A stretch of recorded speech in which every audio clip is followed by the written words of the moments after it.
The machine that almost single-handedly turned the tide of a titanic war. A unit so revolutionary that, along with its legendary pilot, was among the decisive factor for the fall of the Principality of Zeon. Armed with a bleeding edge in portable beam weaponry and several powerful shell-firing weapons, its advanced systems, coupled with the ultra-durable Luna titanium alloy, made it a fearsome force in the unforgiving battlefields of the One-Year War. This is a review of the HG RX-78-02 Gundam, the Origin version. Here is the Gundam, straight built out of the box. The kit is a 2020 release that presents the classic RX-78-02 Gundam in its Origin version. Being such, the kit is represented with a sharp and detailed aesthetic, a look that I'm very much a fan of. There are plenty of interesting surface detailing and a minimum amount of seam lines. Most noteworthy is the one located on the shoulder cannon. The proportions are spot on, and the structure of the kit, being a modern high grade, is sturdy and very stable. Let us now proceed to the articulation of the kit. The head has 2 points of articulation. One is a ball joint on top, and the other is a hinge joint at the bottom that connects it to the chest. The head can look up that much, and it can look down this far. And it can rotate a full 360 degrees, unhindered by any parts from the backpack or the shoulder cannon. The arm is connected to the body via a ball joint, and it can move up decently about this much. The arm can also extend this far forward, and I have to say this is very good.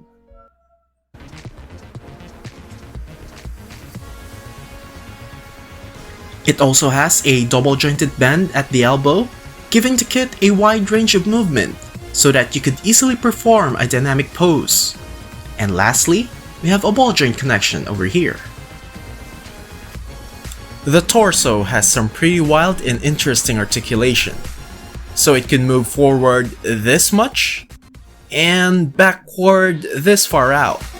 Look at that, it's just amazing. And just to show you the degree of movement that is available to us here. Awesome. We have several points of articulation within the inner workings of the torso, and when it comes to the side-to-side movement, it is a little bit limited, but we do have something here.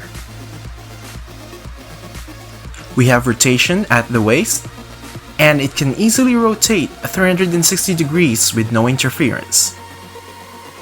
The front armor skirts can be separated and is capable of independent movement, like so.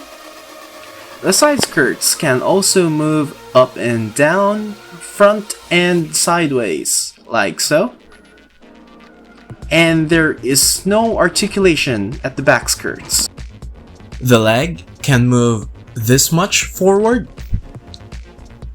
and it could move back about this far before being hindered by the back skirt. And it can do the full splits with no problem. There is also another feature for the articulation of the legs that allows it to be moved further forward, like so. This allows you to perform poses that requires the legs to be moved further out, like the iconic Wing Gundam Zero firing pose. There's a double bend at the knee joint, which also moves the armor as you go. This armor is connected to a ball joint that allows it to move like this, and the ankle is also on a ball joint, which is connected to this connector piece that allows it to move side to side like so, and forwards and backwards like this. And there is another point of articulation at the toes that allows it to be bent like this. For the backpack, the shoulder cannon has 2 points of articulation here, and it can move forward this much for that shooting action pose. The cannon can move back that far, and I wish that we get more articulation, like moving side to side maybe. But I guess that's all that you get. The beam saber is stored at the backpack, and the racks are removable. This is how you attach the shoulder cannon on the other side. Simply remove the beam saber rack and replace it with a cannon. The beam saber has a simple connection and attaches to the backpack only by friction, as you can see. The design of the beam saber, as you can see, has a fairly simple construction.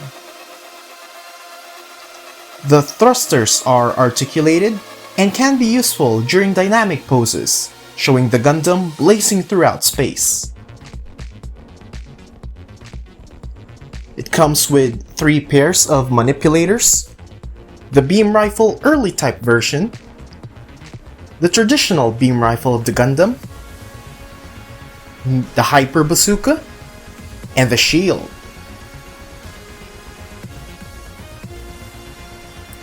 It is a very good high grade, as expected of the Origin line, and like what you're seeing on your screen right now, it has no problems pulling off dynamic poses, and is very fun to play around with.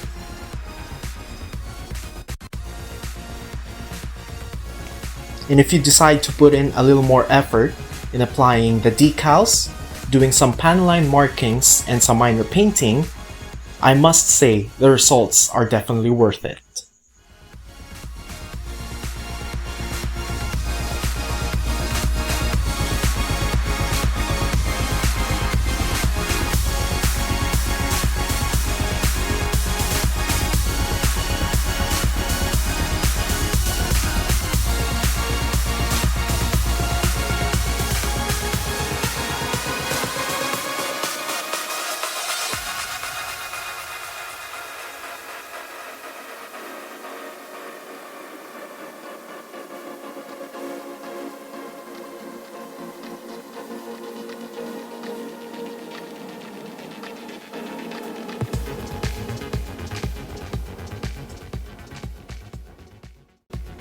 Like mentioned earlier, you can swap out the shoulder cannon for an additional beam saber rack.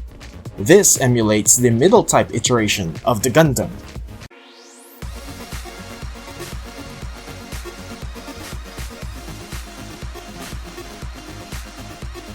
There's a gimmick in the legs that reveals hidden thrusters that supplements the Gundam's other thrusters.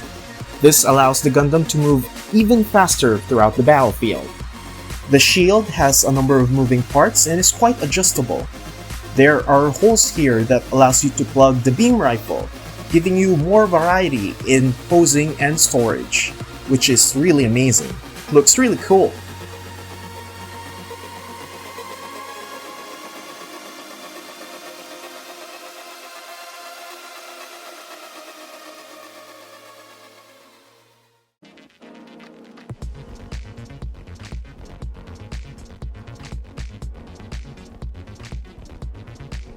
Here we have the HG Gundam, the Origin version, alongside its real grade counterpart.